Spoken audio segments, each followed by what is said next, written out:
Оваа година неопходно е да вродат со плод напорите за стопирање на војните конфликти пред се во Украина и Газа. Војната во Украина треба да заврши со постигнување мир. Во појасот Газа треба да се почитува договореното од мировниот план. Потребно е насочено внимание и кон многу меѓуетнички судири во афричките држави.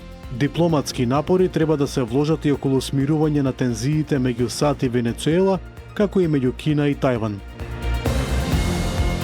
Граѓаните ширум светот и понатаму ги чувствуваат последиците по ковид периодот, изразени преку пат на економијата, екстремно задолжување на државите, инфлација и економската несигурност.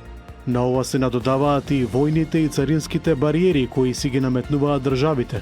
Во 2026 потребни се координирани политики што ќе намалат ценовната нестабилност без нови социјални шокови. Економскиот раст мора повторно да се почувствува во секојдневниот живот. Повеќето меѓународни организации минатата година беа со бавни реакции и полни со политички блокади, иако разни кризи го стискаа светот. 2026 треба да биде година на нивна функционална реформа. Обединетите нации, Европската унија, НАТО, Г7 и другите големи организации треба поискрено да се насочат кон решавање на кризите, отворените прашања и повеќе да се насочат кон хуманитарни мисии.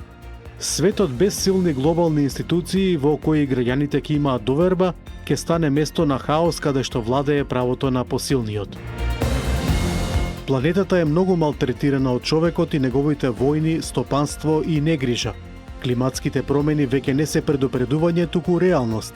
Светските организации, лидерите, а особено поразвиените држави во 2026 мора да сватат дека се потребни итни мерки и мерливи резултати во намалувањето на емисиите на штетни гасови, а потребна е глобална стратегија против загадувањето и зачувувањето на изворите на питка вода. Најразвиените земји треба и да го прават она за кој им држат еколошки лекции на малите земји. Контролата и етичката регулација на вештачката интелигенција е една од најкритичните светски задачи за 2026 година.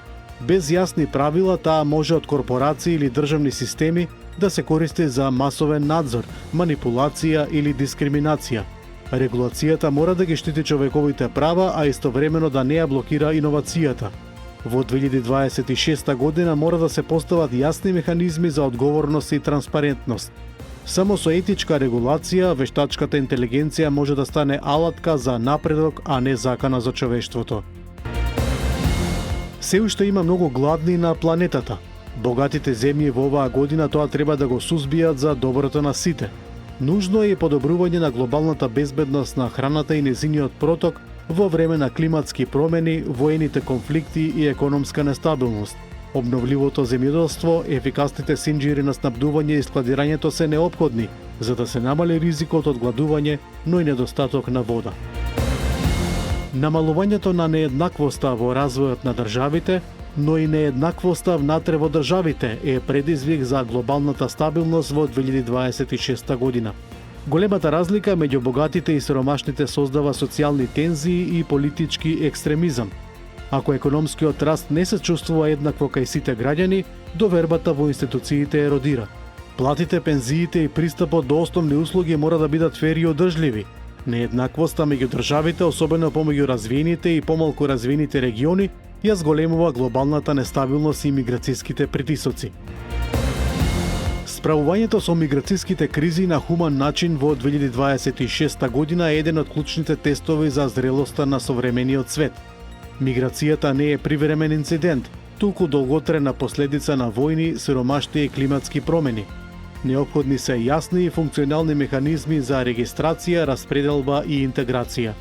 Начинот на кој светот ќе се однесува кон мигрантите во 2026 година ќе покаже дали човечноста се уште има место во глобалната политика.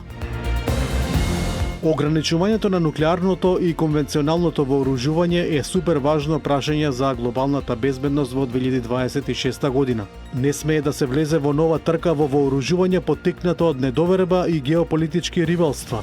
Зголемувањето на воените буџети оди на сметка на образованието, здравството и социјалната стабилност. Во 2026 потребна е обновена дипломатска волја за разоружување и транспарентност. Инвестирањето во образование и научна соработка е најсигурната долгорочна инвестиција што може да ја направи човештвото.